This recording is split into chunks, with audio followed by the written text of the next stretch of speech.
Bonjour, aujourd'hui je vous présente un petit convertisseur 12 volts 220 que j'ai acheté sur Amazon, que j'utilise depuis plusieurs jours. C'est un convertisseur 12 volts 220 avec une puissance de 2000 watts continue et 4000 watts en crête. C'est un convertisseur pur sinus. Il est équipé d'un chargeur intégré dedans qui permet de recharger quand on est stationné avec une prise et d'une fonction UPS.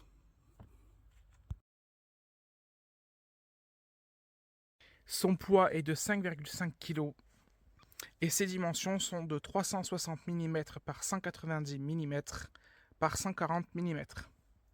Son efficacité est de 92%. Sa fréquence de sortie en 220, qui arrive en 220, est de 50 Hz. Il possède une petite prise USB qui sortira du 5 volts 2,4 A. Il est équipé d'une protection pour la partie batterie qui se déclenchera pour une tension basse à 10 volts 5 et une tension haute à 15 volts. Ça veut dire que si la batterie dépasse 15 volts pour l'alimenter, il se coupera, et si la batterie est déchargée au-dessous de 10 volts 5, il coupera. Pour la partie chargeur, donc il est intégré dedans un chargeur de 30 ampères. Cela signifie que du moment que vous vous branchez au secteur en utilisant votre P17 relié par exemple à l'arrivée électrique du convertisseur, votre convertisseur passera en mode où il rechargera vos batteries tout en vous donnant l'alimentation dans le véhicule. Pour la partie 220. Donc la fonction UPS, qu'est-ce que c'est? La fonction UPS vous permet en fait, si vous êtes sur une aire de camping-car ou un camping, que vous êtes branché au secteur par une prise P17 sur votre camping-car, que vous reliez votre prise P17 directement à lui, donc au convertisseur à son entrée elle est en haut, elle est là, en 220. Ce que ça vous apportera, c'est qu'en fait, si le camping il venait y avoir un problème et que tout d'un coup l'électricité venait à être coupée, à ce moment-là, c'est vos batteries qui vous fourniraient le courant pour avoir du 220 dans votre véhicule.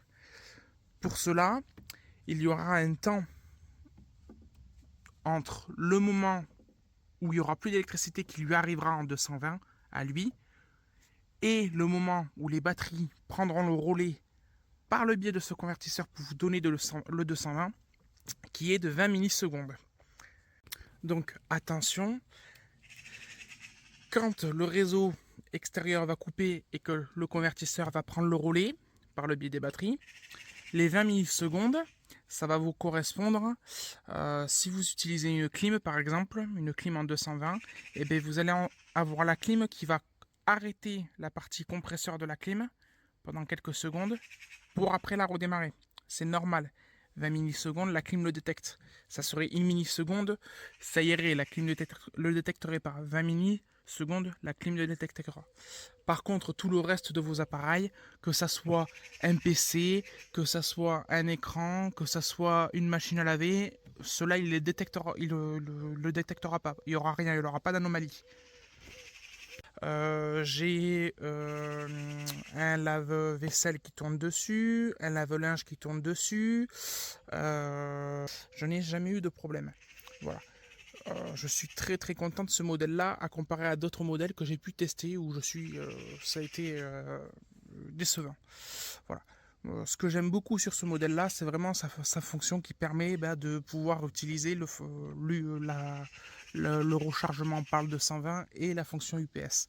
La fonction UPS, moi j'apprécie énormément, je trouve que c'est une très très bonne idée. Ça permet d'avoir un chargeur pour recharger nos batteries qui prend pas de place au final puisqu'il est intégré dans le transfo qu'on va utiliser tous les jours pour s'alimenter en 220 nos équipements.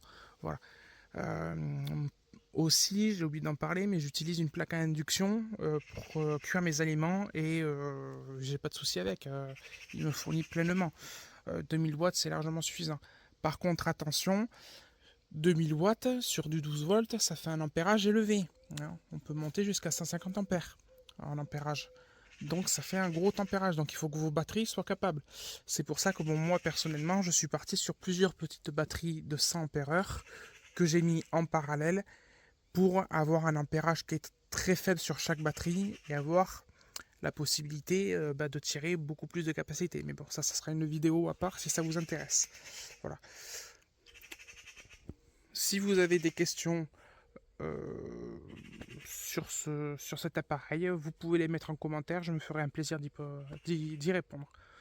Et merci de mettre un pouce bleu si ça vous a plu, afin que moi je sache si c'est intéressant, voilà, si ça vous plaît, si j'arrive à expliquer à peu près, même si bon, j'ai encore un peu de mal. C'est mes débuts et bon, j'essaye de partager un peu ce que j'aime et ce que, voilà, moi je suis un petit peu touche à tout et j'essaye d'expliquer un petit peu, voilà.